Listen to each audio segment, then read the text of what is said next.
Have you ever wondered why humans are simultaneously fascinated and horrified by pain? Well, I'm about to take you on a journey that might make you question everything you thought you knew about human creativity, and not in a good way. Before we dive into today's exploration of history's most brutal punishments, I need to warn you, what you're about to learn isn't for the faint of heart. You see, while we might think we're familiar with cruelty in our modern world, our ancestors took the concept of punishment to levels that would make even the most hardened criminal shudder. Part 1. Introduction and the Brazen Bull. Picture yourself in ancient Sicily, around 560 BCE. The smell of olive oil and sea salt fills the air, and the marketplace bustles with activity. But there's something else in the air today, the unmistakable scent of fear. Because in the workshop of a brilliant but twisted inventor named Perillos of Athens, something terrifying is taking shape, something that would become known as one of history's most nightmarish instruments of torture, the Brazen Bull. Now, you might be thinking, how bad could a metal bull really be? Trust me, by the end of this story, you'll understand why this invention was so horrifying that even its creator couldn't escape its gruesome embrace. Perillos designed this hollow bronze bull with a particularly devious feature in mind. The victim would be placed inside the metal beast through a door in its side. But here's where human ingenuity takes a dark turn. The bull wasn't just a simple oven. Inside its throat, Perillos installed an intricate system of tubes and stops similar to those found in a musical instrument. When a fire was lit beneath the bull, heating the metal until it glowed red hot, something truly horrifying would happen. The screams of the person trapped inside would travel through these tubes, transforming their agonized cries into what was described as the sweetest, most harmonious sounds. Yes, you heard that right. This wasn't just an execution device. It was a musical instrument that used human suffering as its source of sound. But here's where the story takes an ironic turn. When Perillos presented his creation to Phalaris, the tyrant of Agrigentum, he expected praise and payment for his ingenious invention. Instead, Phalaris, apparently disgusted by the inventor's sadistic creativity, decided to give Perillos a taste of his own medicine. He ordered the inventor to demonstrate how the acoustics worked by climbing inside the bull himself. Once Perillos was inside, Phalaris ordered his guards to light the fire. The inventor's own creation became his tomb. But wait, the story doesn't end there. In a twist that would make any Greek tragedy proud, Phalaris himself would eventually meet the same fate when he was overthrown by his own people. They decided there was no more fitting end for the tyrant than to experience the horror he had inflicted on others. The Brazen Bull would continue to be used for centuries, its terrible music echoing through history as a testament to human creativity turned toward darkness. But as terrifying as the Brazen Bull might seem, it's actually just the beginning of our journey through history's most cruel punishments. What we're about to explore next makes this bronze musical instrument of death look almost merciful in comparison. Because while the Brazen Bull was designed to end its victim's suffering relatively quickly, our next method of punishment was specifically engineered to prolong agony for days, even weeks. Have you ever been stung by a bee? Imagine that pain multiplied by thousands while being trapped in a situation so horrible that your mind can barely comprehend it.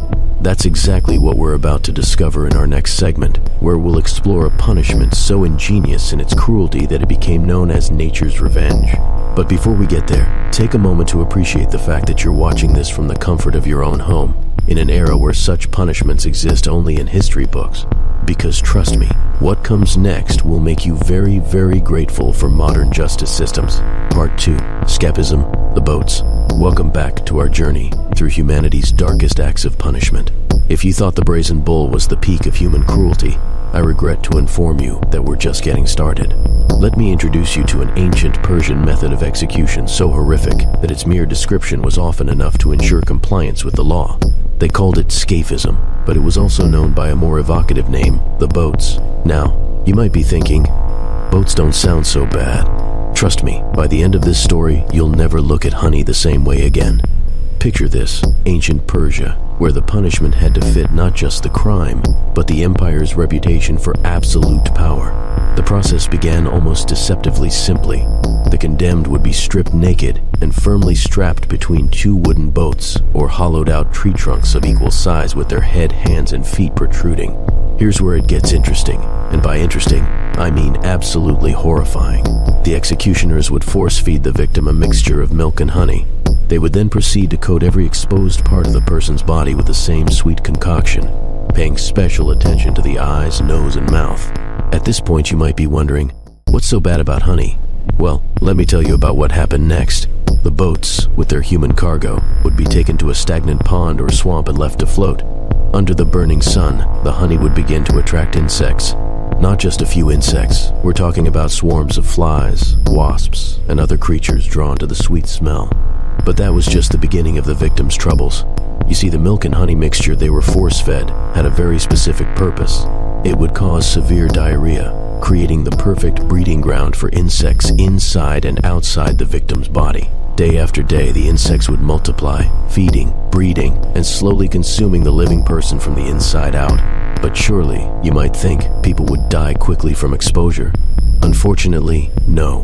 Historical accounts tell us that some victims survive for up to 17 days in this condition. One of the most famous victims of this method was Mithridates, a soldier who killed young Cyrus, brother of the Persian king Artaxerxes II, in 401 BCE. The king, determined to make an example of him, ordered that Mithridates should suffer scaphism. According to historical accounts, it took Mithridates 17 excruciating days to die.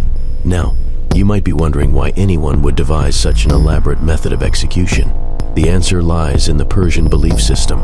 They believed that the ground and water were sacred elements that shouldn't be polluted by corpses. By using this method, they technically weren't defiling either. The victim's body would be consumed by nature itself. The psychological impact of scaphism was perhaps even more effective than the punishment itself. Just the threat of this fate was often enough to maintain order in the vast Persian Empire. But here's the truly chilling part. This wasn't even the worst punishment humans have devised. As we move forward in our exploration of historical punishments, we're about to encounter something that makes even scaphism seem merciful in comparison. Part 3. The Rack. Welcome to the medieval dungeon, where darkness isn't just the absence of light, it's a state of mind. We're about to explore a device so infamous that its very name became synonymous with torture, the rack. You might think you know about the rack from movies or books, but trust me, the reality was far more horrific than anything Hollywood has shown you. Picture yourself in a cold, damp dungeon beneath a medieval castle. The air is thick with the smell of rust and fear. Before you stands a massive wooden frame, roughly the size of a bed, but this is no place for rest. The rack earned its notorious reputation during the Middle Ages, but its history stretches back to ancient Greece and Rome. It was perhaps the first torture device to be mass-produced, if you can believe that such a thing existed. But what made the rack particularly horrifying wasn't just its ability to cause pain, it was its efficiency in breaking both body and spirit. Here's how it worked, and I warn you, this isn't for the squeamish. The victim would be placed on the wooden frame, their wrists and ankles secured with heavy iron shackles. The torturer would then begin turning a lever or wheel, slowly stretching the victim's body. But here's where human ingenuity takes a particularly dark turn. The rack wasn't designed to tear someone apart quickly. Instead, it would dislocate joints one by one. The human body can stretch about 4 inches before damage occurs. The rack could stretch a person by up to 6 inches. Those extra 2 inches? That's where the real horror began. But perhaps the most terrifying aspect of the rack wasn't the physical torture, it was the psychological warfare that came with it. One of the most famous victims of the rack was Guy Fawkes, the man behind the gunpowder plot to blow up the English Parliament in 1605. Before his encounter with the rack, Fawkes had a signature that was clear and strong. After his session, his signature on his confession was barely legible, just a weak, shaky scrawl. But here's where the rack's true horror lies. It wasn't just a torture device. It became a symbol of power, a way for authorities to demonstrate their absolute control over both body and soul. Some victims survived the rack, but they were never the same. Their bodies, permanently stretched and damaged, served as walking warnings to anyone who might consider defying authority. The rack remained in use well into the 17th century, making it one of the longest-serving torture devices in human history. Its legacy lives on in our language. Ever heard the phrase, racking your brain? Yes, that comes from this device. But as terrible as the rack was, our next method of punishment takes us to an entirely different level of cruelty. Part 4, Lynchi, Death by 1,000 Cuts. If you've ever used the phrase, death by 1,000 cuts, to describe a series of small setbacks, you might want to reconsider. Because what we're about to explore gives that phrase a whole new, horrifically literal meaning. Welcome to Imperial China, where punishment wasn't just about ending a life, it was about sending a message that would echo through generations. Lingqi, sometimes translated as slow slicing or death by 1,000 cuts, was reserved for the worst crimes in imperial China: treason, patricide, and mass murder. But calling it death by 1,000 cuts is like calling a hurricane a light breeze. This wasn't just execution, it was artistic cruelty elevated to a science. The process began with careful preparation. The executioner wasn't just a brute with a knife. They were more like a surgeon with a very different goal. They had to know exactly where to cut to cause maximum pain while keeping the victim conscious and alive. The victim would be tied to a wooden frame in a public place. This wasn't just about punishment, it was about spectacle. The executioner would begin with small cuts, carefully removing pieces of flesh from non-vital areas. But here's where the true horror of Lingqi reveals itself. The cuts weren't random. They followed a specific pattern designed to prolong consciousness and maximize suffering. The executioner would often give the victim opium, not out of mercy, but to prevent them from passing out from shock. The skill of the executioner wasn't measured by how quickly they could kill, but by how long they could keep the victim alive. Historical records tell us that some victims endured this torture for hours, remaining conscious through unimaginable suffering. The punishment wasn't complete until the 100 pieces were removed, though the actual number of cuts could be far more. But perhaps the most chilling aspect of Lingqi wasn't the physical pain. In Chinese culture, it was believed that the body was a gift from one's parents. To die with the body mutilated meant that the victim would enter the afterlife in this damaged state. This spiritual dimension added a layer of terror that transcended even the physical agony.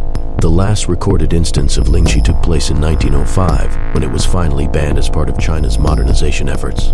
But its psychological impact on Chinese society lasted far longer. The mere threat of Lingqi was often enough to ensure compliance with imperial law. Historical photographs of Lingqi exist, taken by Western observers in the late 19th century. But I'll spare you those details. Some things are better left to the imagination, though in this case, even imagination might not capture the true horror. But as we move forward in our exploration of history's cruelest punishments, we're about to encounter something that might seem less physically violent, but was perhaps even more psychologically devastating. We're about to explore a punishment that turned the human need for social connection into an instrument of torture. Part 5, Immurement, the Living Tomb. Think for a moment about the smallest room you've ever been in. Now imagine that room getting smaller and smaller until you can barely move. Welcome to one of humanity's most psychologically devastating forms of punishment, immurement. The word comes from the Latin immurare, to enclose within walls. But this clinical definition doesn't begin to capture the horror of what it meant to be immured. Unlike other forms of execution, immurement wasn't about causing physical pain. It was about creating a living tomb, turning the simple act of being alive into an endless torment. The process was deceptively simple. The condemned would be placed in a small space, often standing room only, within a wall, a tower, or beneath a building. Then, brick by brick, stone by stone, they would be sealed in. Sometimes they were left in complete darkness. Other times, a small window or hole would be left, not for mercy, but to prolong their suffering by providing just enough air to breathe. But here's where the true psychological horror begins. Many victims of immurement weren't killed by starvation or dehydration. They died from the slow deterioration of their minds.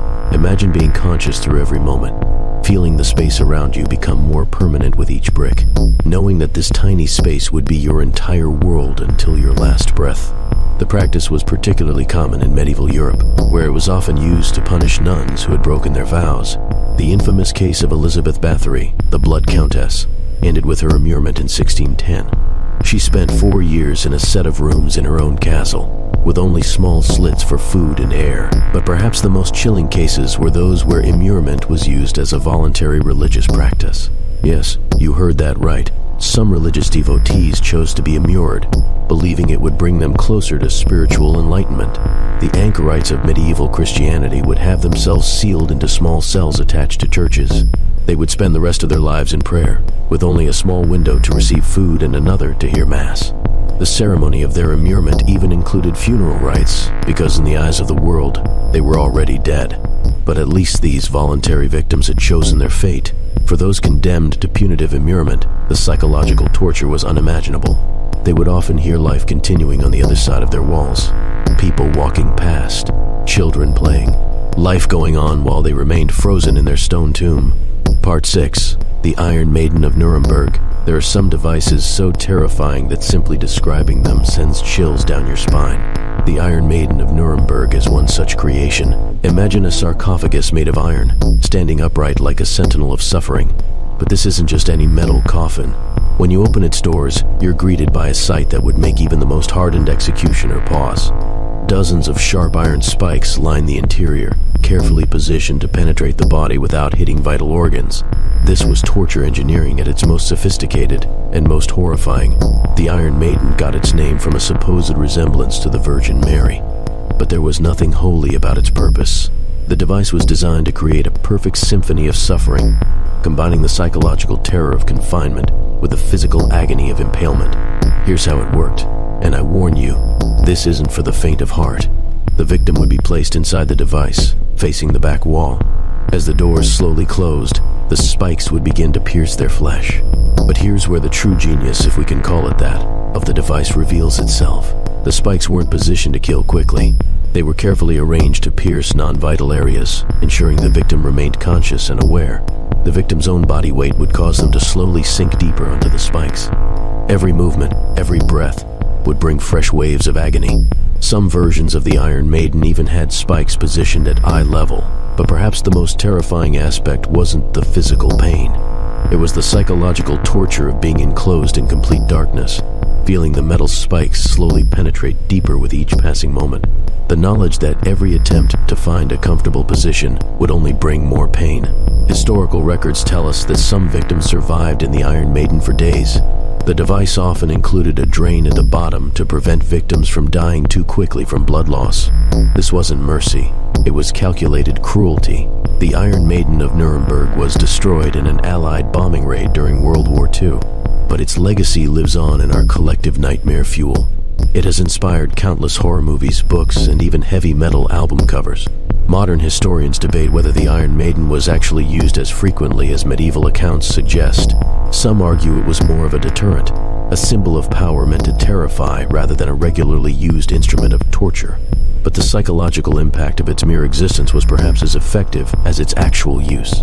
But as terrifying as the Iron Maiden was, our final method of punishment might be the most disturbing of all. Not because it was more physically painful, but because it turned the victim's own mind against them. Part 7. Rat torture, the ultimate psychological weapon. Throughout our journey through history's darkest punishments, we've explored some truly horrifying methods of execution. But our final entry might be the most psychologically scarring of them all. Welcome to the cruel world of rat torture, where humanity's oldest fears become weapons of unimaginable terror. The concept was deceptively simple, yet devastatingly effective. A large rat would be placed on the victim's body, usually the stomach or chest. Then, a metal bucket would be placed over the rat, trapping it against the person's flesh. Here's where human cruelty shows its true ingenuity. The torturers would begin heating the top of the bucket. As the metal became hotter, the rat would become increasingly desperate to escape.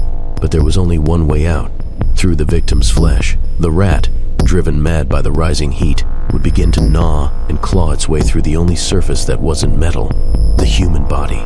The psychological impact of this torture method was perhaps even more devastating than the physical pain. Imagine feeling tiny claws scratching at your skin, sharp teeth beginning to dig into your flesh, knowing what was coming, but being completely powerless to stop it. This method was particularly favored during the Dutch revolt against Spain in the 16th and 17th centuries. The Dutch resistance used it to extract information from captured Spanish soldiers. Its effectiveness lay not just in the physical pain, but in the primal fear it exploited. Humans have an instinctive fear of rats, dating back to our earliest ancestors. This fear was well-founded. Rats had been associated with disease and death throughout human history, particularly during the Black Death. Using them as instruments of torture tapped into deep-seated psychological terrors. The method was so effective that it survived well into the modern era. It appeared during the Nazi regime, in South American dictatorships, and even in some 20th century conflicts. But perhaps the most terrifying aspect of rat torture wasn't the physical damage or even the immediate psychological trauma. It was the lasting impact on survivors. Those who lived through it often developed severe phobias and post-traumatic stress disorder that lasted a lifetime. As we conclude our journey through history's cruelest punishments, it's worth reflecting on what these methods tell us about human nature. Each of these punishments represents not just physical cruelty, but a deep understanding of human psychology. They were designed not just to kill, but to terrorize. From the musical deaths of the brazen bull to the psychological warfare of rat torture, each method was carefully engineered to maximize suffering. They remind us that human creativity, when turned toward darkness, knows no bounds. But they also remind us of how far we've come as a society. Today, these punishments exist only in history books and museums. They serve as stark reminders of our capacity for both cruelty and progress. Because while human nature hasn't changed, our understanding of justice has. So the next time you think you're having a bad day, remember these 7 cruel punishments from history, and be grateful that you live in an age where such methods exist only in our nightmares. Because sometimes the best way to appreciate the present is to remember the horrors of the past.